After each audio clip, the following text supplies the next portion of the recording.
It's the Score North Twin Show.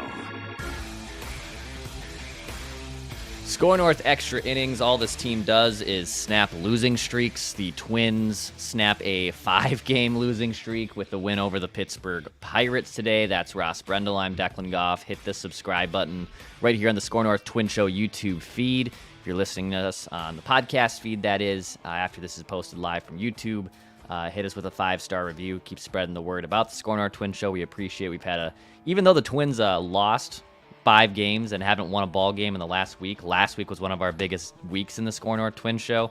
Our friend Dane Moore, who obviously does a great job covering the Wolves for the Dane Moore podcast, calls the Timberwolves over the last 9 years he's covered them as the weirdest team ever.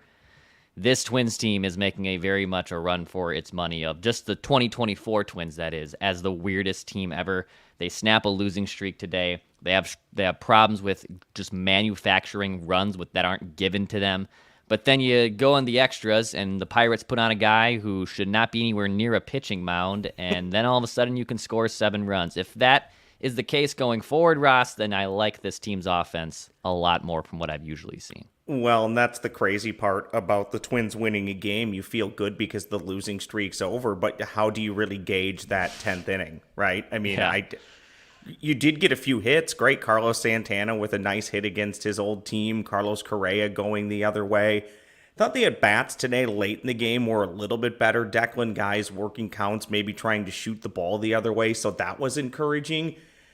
But we've talked about this numerous times, and I hate to be the guy who joins you, Declan, and brings the same old talking points and the same old comments, but I truly believe the Twins are going to be a playoff team, but you have to start being consistent. You can't, You're probably not going to be that playoff team I think you are if you're losing 5 to 7 in a row, then following that up by winning 3 to 5 or 7 in a row. At some point, you have to start being consistent, and even if it's over a 10-game stretch, go 6-4, follow that up again by going 6-4.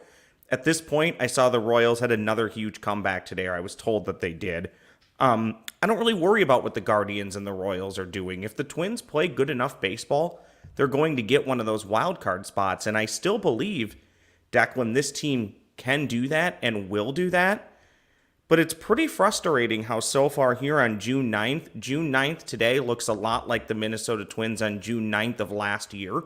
And I can't explain that. I would have thought they would have learned a lot from last season going into this season. But what ailed them last year is still what's ailing them this year. Pitching has always been pretty good, aside from a few blow-up games. That's going to happen, but the inconsistencies with the lineup, with players, Declan, that I still perceive to be really good players, and I can't make sense of how they have these massive droughts. It's one thing if you're losing games 7-6, 6-5, something like that, but when you don't score a run for basically 3 straight games. And today's game, Declan, against the Pirates, let's be honest, they were literally handed the baseball game. Yeah. I mean, their first 3 runs were given to them, and then in the 10th inning, the Pirates, because they believed they had no fresh arms, threw out a completely non-competitive pitcher, and that's how the Twins ended up winning the game. Good for them for doing that, but to your point, Declan, yeah, I'd feel really good if those are the type of pitchers they saw the rest of the way. They're not going to see many pitchers as much of a mess as that kid the rest of the way. So it'll be interesting to see where they go from here. Winnable games coming up, winnable series at home. But this hasn't always been a team that's gone gangbusters at home. But if you can go this week, I don't know, Declan, 4-3, 5-2 against the Rockies and the A's, I think you'd start to feel better. But every time I start to feel better about this team, Declan, they revert back to losing 4 in a row, 5 in a row, 6 in a row. So every week I become more perplexed. I'm more perplexed today than I was a week ago and 2 weeks ago and 3 weeks ago. So starting with in what you're just talking about with the differences from last year, because last year, the feeling, the way the team was assembled was pretty much the same. It was a team that was showing life with pitching, but timely hitting was awful. This was about the time Royce Lewis came back and kind of saved their season, and then they were kind of one of the better base offenses in baseball the second half of the year. That propelled them to running away with the division. The issue was I think now that the perception has flipped and the Twins were supposed to kind of run away with this division in the preseason and what everyone thought they were going to do, they're 8.5 games back. They've been very inconsistent. Those same offensive problems before Royce Lewis arrived last year are still here. And yes, you can probably still get in as a wild card team, but part of the whole thing that maybe I was even having blinders on with the Twins last year of like, well, they're going to win the division, which means they get a home playoff series, which would be huge. And now you're going to have to go on the road. Like if you're a wild card team, you're going on the road, so Correct. you're going to be there for 3. Maybe you can get, a couple home playoff games in the divisional round, but again, you're probably going to be the underdog in that situation. So You might be I the think, last team in the playoffs, Declan. I know if the season ended today, yeah, they would be. They would be. And the AL, like state of the AL, it's weird. The Twins haven't won a single game against the 3 best teams in the American League this year. They're 0-14 against the Yankees, Birds, and Guardians. And then there is a huge gap in the AL in terms of like some of those bottom feeder and those bad teams. But right now they're kind of a middling good team. That's about it. That's been their ceiling. They've yet to show even that they've been great, even with a winning streak and a sausage and all the ups. I've yet to really see that they're a great team. And now you do get those softies on your schedule. You're going to play, I think, Oakland 7 times. Colorado's been awful this year. So you have like 13 games, just like, again, where they turned their season around like 2 months ago. It's the exact same situation. Like they've had to go through some tough teams in Cleveland and New York and Houston, and now they get to play some bad teams and rack up some wins most likely. But I don't really know how much that's still going to like answer the long-term question of, is this a good team or is this a great team? I am fine calling them a good team, but is it a great team? Because that has absolutely not been fulfilled yet. Well, we just flashed up a comment, and I'll flash it again. Comments basically, we need to talk about how this team's not going to win a World Series. I think that's a fair question. I think if you're a diehard Twins fan and you don't really care about making it to the playoffs and maybe winning just a series and having a cute little season, you want to go deep into the playoffs, you want to at least get to a championship series, maybe even the World Series. I think those are valid questions. I think you said it, Dex. 0-14 against the best teams in the American League. 0-14? Don't you win a game just by showing up? It's the same thing I said about their long playoff losing streak. You would think just by being there one time, you would win a game. And I think that's where the Twins between now and July 31st are really going to have to decide. They're going to be in it, so I think they're going to make some moves. It just depends on how big of a move they want to make. And, Declan, you said you think they're a good team. Well, with the way Major League Baseball is constructed now, good teams do make the playoffs. Great teams and good teams do make the playoffs. But is there still room for this current team this year to become a great team? I honestly don't know. I don't believe so, but stranger things have also happened. Yeah, we're going to talk about that, I believe, tomorrow, too, on our State of the Twins episode with Mackie and Judd and myself, where we'll kind of go through the last week of ball. And, I mean, yeah, this is what I when I was making the graphic, even, like, for the thumbnail here on YouTube, like, Twins snap losing streak, I was like, I think I've made that, like, 4 times already this year. Like, it's just the same graphic again, yeah, right? I've just been, having templates, and I guess I'll just keep that template for 2 weeks from now after, their winning streak ends and they go down a rut. That's, to your point, they're going to, like, yes, you want to see them win 4 of 6, and they're going to lose baseball games. That's natural. But you just cannot continue to go down the path of losing 7 in a row, then losing 5 in a row. Starting the year, obviously, first like that with 6 out of the first 18.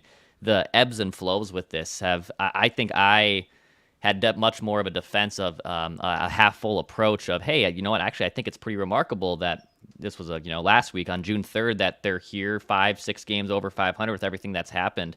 And I don't think I'm being a prisoner of the moment that after they've lost 5 in a row, and again, I know they won today, and I'm glad they won today, but it's definitely, I've changed my outlook on how I look at this team. That's 100% has happened in the last week. Yeah, and I think, Declan, it's become more of, for me, frog in the throat, it's becoming more of I think you just kind of have to take it day by day, because every time you think you've seen something from this team, there is that regression. So I think the only way to watch a game in the moment or how you can feel about this team is literally as it's happening. Okay, we feel good they won a ball game today. Stop it. What does tomorrow look like at the end of the game when they play the Rockies? And I think, I wanted to pose this to you. I threw it out on Twitter that I was going to ask you, or excuse me, X. I think even coming off of a win today, Declan, I think this team would be better served to make a roster move. And the roster move that comes to mind for me is I just think they need more guys that are not up there trying to hit home runs and swing for the fences. I know that's how the roster is constructed. Heck, I know that that's how most of Major League Baseball is played today. But when this team is going so up and so down and so up and so down, I think you need that consistency back in the lineup. And I know he hasn't played super well since his demotion, but the two guys that come to mind are Edouard Julien and I think even Austin Martin, just because he can do so many different things for you, and he can hopefully get on base, he can steal a base, he runs the base as well, he plays good defense. It's certainly probably not going to be Matt Wallner. If you've looked at his numbers, he's struggling just as much at AAA as he was at the major league level. But then I would say so is Julian and Austin Martin. But I don't think you can come off of a road trip like this, Declan, and not at least make some form of a roster move to try and spice things up a little bit. Maybe I'm wrong there. Maybe none of those three guys have even done anything to earn being back up here. But I would get somebody up here that is just trying to put the ball in play and make things happen on the base paths. And to me, that's either Austin Martin or Julien. So I wouldn't be surprised if there was a roster move made. But I will disagree with it could not be Matt Wallner. I actually think it might be Matt Wallner. Okay. Now, again, he has mostly struggled since even being demoted. But these power hitters, and this happened last year, I think, with Wallner too, like, the power hitters and those streaky hitters like that, they go through phases, right, where they're hitting the hell out of the ball for 2 weeks, then they can't hit the ball for 2 weeks. And Matt Wallner right now, at least in the month of June, is in one of those stretches where he is destroying the baseball. And for a team that needs runs in the worst possible way, yes, Matt Wallner would probably answer that question. However, I do agree with you that they need just base runners. They need guys on base. They don't need guys hacking for home runs. They need guys who can work a count, like Austin Martin even showed at numerous times this last year. And at one point, Edouard Julien was really good at that. I don't think it'll be Julien, just given the fact of, I don't know, I think it actually would be more insulting for them to call him right back up after sending him down. Like, does that make sense? And I can see that. I can definitely see that. Yeah, and so I think it'd be Martin or Wallner, and probably would be Alex Kirilloff going down at this point. Like, Kirilloff, it's been a month plus, and the swing still is not where it should be. He's playing every day. He's hitting near the middle of the lineup. That was a tough play to make today. That led to the, I think, tying run, but at the same time, like a above average outfielder with more athleticism probably does make that play. And Martin has really good instincts. He's not well-rounded quite yet in the outfield, but I think Austin Martin probably does come down with that play. So I'm with you of a roster move. If it were to happen, I think it would be Austin Martin or Matt Wallner. And then again, as we were trying to speculate, what's the roster move going to be for Royce last week?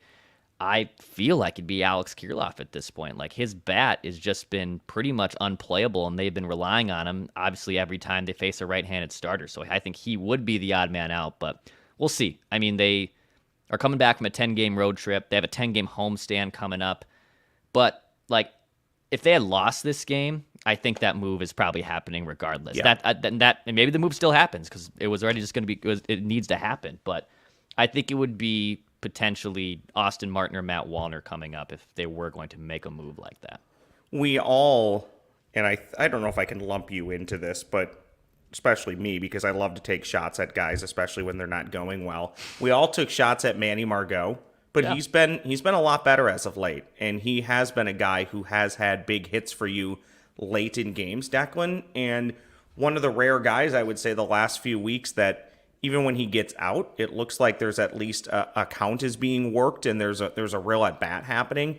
And I'll say this for as bad as Heller was in the 10th inning, I did think just starting off by getting a pitch on the outer half of the plate and just going the other way and dropping it in the gap, that's something I'd like to see this team do more of. I'd love to see them go to the gaps more often and go the opposite way. So maybe that'll start something not only or continue something for Margot, but maybe start something with the rest of the team. And Declan, I know we've talked about this numerous times. It's beating a dead horse on a compliment, But man, is Carlos Correa really good defensively. Yeah. I mean, I don't think the bat has quite been what I've wanted it to be since he's been in Minnesota, but to a degree, if you're going to play defense like that, does it have to be superstar, super great level at the plate?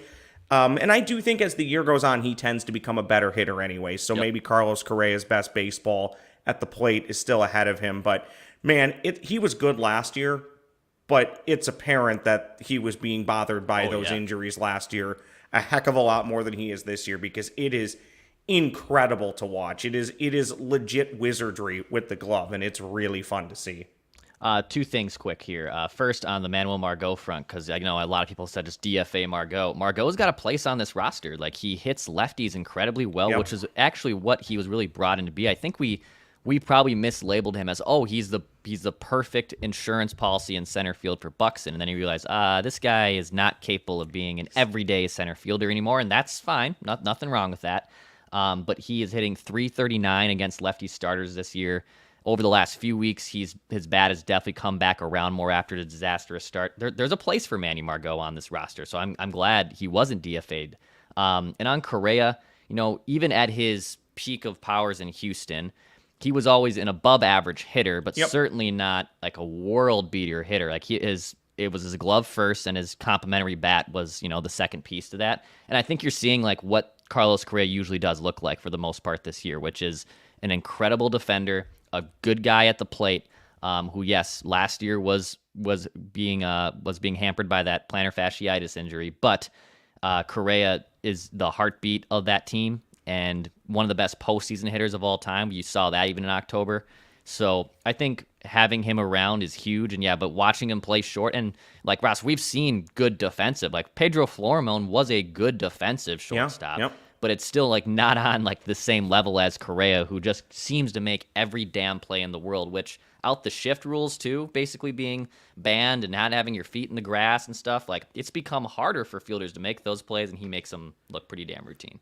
And on Correa and the bat, Declan, probably as fans, Minnesota fans, that is, we probably overvalued it a bit anyways when you factor in, I don't have his home and away splits in front of me when he played for Houston, but it's fair to assume he probably got a few extra home runs and hits off of the juice box of a park that he played in. But again, just the fact that he takes good at-bats, he leads by example. He's always teaching teammates something. Heck, sometimes you see it literally right after a play on the field. You basically see him giving an instructional, and that stuff matters. And I do think Correa, he's a competitor. He wants to win. We all love to take shots at the Pohlads and the Twins. Almost everybody does it. But I can tell you, Carlos Correa wants to win a World Series, and he is going to do whatever he can do to try and make that happen. So I am happy that he's here, and I'm happy that he's healthy. And Declan, I'm happy that his injury scare at the beginning of the year was not nearly as bad as a lot of people thought it was out of the gate. Ross, do you have a quick hitting question for me on this beautiful Sunday? I do, and I'm going to go a little bit off the board because I don't know if everybody knows that you spent time working for the St. Paul Saints when they were independent, correct? Mm-hmm. And you were there for a season, a couple seasons? Yeah, I worked 2 years there, 2012 and 2013 when I was in college. So all at Midway, correct? No. All at Midway. Okay. All at Midway. They had finalized like the plans for CHS, I think, after my first year there, and then they were in the middle of getting out of Midway by the time. I think their last year at Midway was 2014 or 15. So I think CHS's first year was 2015. So I believe that you're right. I just want a favor memory from you, Saints memories. I'll give you that you can talk about on a podcast. I'll give you a few for me. One, I've always loved the romanticism of independent ball. People think that independent ball is awful. It really isn't. George Samus, who was their manager for years, he's now still doing independent ball in Kane County, which I think is somewhere in Illinois. He always said the baseball was somewhere between single A and double A, and basically everybody on the roster had either been in affiliated ball or played Major League Baseball. So I love that romanticism of trying to get back to affiliated ball so you could maybe one day play in the major leagues. But Declan, what I missed the most, sorry Saints, after paying like $15 for a Mick Golden a couple weeks ago, Declan, do you remember you could get like the 30-ounce Summit for $7.50? Well, And I sound like the old guy complaining about prices, but that was a decade ago. I know. And that was and only a decade ago. I'll show my age here because I was 19 and 20 working at the Saints, so I was not legally buying beers. Yeah, I'm sure when you I was never had a games, beer. or even having any on the clock. I could even confirm that for you. But I do know, like, when they did the $1 beer nights, like, and they packed Northern Midway. baby. You know, they packed on Shock Top. That was a big one at Midway Stadium. I had friends that worked in the concessions and the food and beverage part of that, so I always thought it was hilarious how many beers they had there. But favorite memory, let's see. I mean, it really kind of, as weird as this sounds, working with the Saints, and specifically, as much as he loves when I toot his own horn, working with Sean Aronson, who's still the voice of the Saints. Yes. He just kind of taught me how to be a professional and be I had a wide open experience there, because when he hired me, I had like no baseball play-by-play, and I liked doing baseball play-by-play, but even I gathered pretty early that I'm not going to make a career in baseball play-by-play. It didn't appeal to me, and Sean was okay with that, and still took me in and still allowed me to do play-by-play and just showed me how to be like a normal human being in the workforce.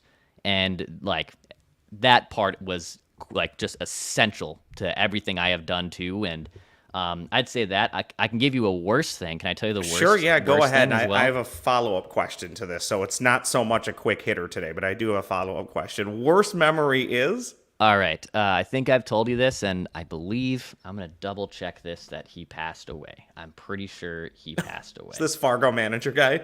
Yes. Doug Simonek, who was the longtime manager of the Fargo Redbird. What was their Redhawks. Fargo Red Moorhead Hawks. I knew there was a Redhawks. red Yep. something in there. So at the end of every game, one of my things I had to do was go give box scores to both teams.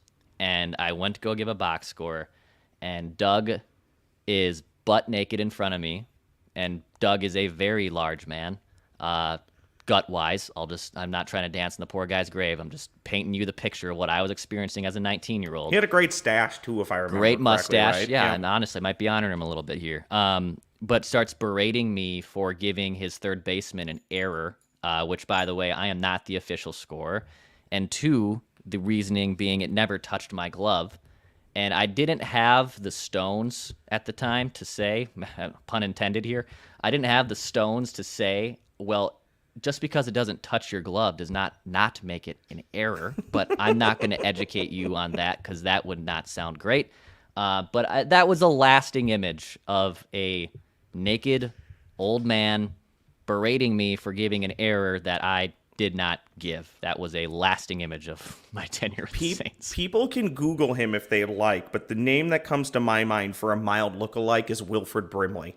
Yeah. Oh, yeah. Yeah, Yes. definitely. Exactly. Definitely had some Wilfred Brimley in him. Just because I'm curious, because again, I'm a nerd. Declan, I would listen to a lot of those independent Saints games, so I remember you doing those games. And Sean's been doing Saints baseball for what? Almost 15, 20 years. 20 years? Like Yeah. 15 plus years, yeah. And Sean's awesome, by the way. People should listen to Saints baseball if they can. And anytime you're at the park and you see him, give him a wave, because he is a great human. Were those games at the time? Were you on the Relevant Radio? Was that the Catholic station, or were you in Hastings or Stillwater at the time? Do you remember? We were at KLBB Club 1220. That's it. Playing the big band and Sinatra and Dean Martin, and so it was Good old quite the Blue Eyes. contrast of going from Fly Me to the Moon into a Saints pregame show. But yes, we were in downtown Stillwater for that, which was a fun station. That's awesome. And Declan, I know you said Sean doesn't like when you toot his own horn. I wanted to ask that question so people listening to the podcast or watching on YouTube can get more background on you. You have done an awesome job growing this channel, and thank you to everybody who has come along. I think over 3,000 subs now. The traction's been great, and it, you know what? It helps when the team wins some games and they're kind of fun. So let's hope that they, even though it's against, I guess, quote unquote lesser competition, Declan, let's maybe win 5 out of 7 this week and see if we can parlay that into beating some of the better teams in baseball at some point. That would be fun. Amen. So yeah, hit the like button, subscribe button. This is the Score North Twin Show. Yeah, I appreciate you guys helping us get over 3,000 subscribers here in the first year, in the first few months, honestly, of this YouTube channel. And plus, the Score North Twin Show podcast feed still remains a great hub and a great place for us. So hit the like button, give us some 5-star reviews, help spread the word. Full state of the Twins with the vibe check tomorrow with Mackie and Judd. Trevor Plouffe, who was on the call for these games this last week, he will join us most likely on Tuesday again. So you can find a Trevor Plouffe episode, which is some of our best episodes. This is the Score North Twin Show. Extra innings content coming at you galore this week with the 10-game homestand. So we'll be talking at you a lot this coming week.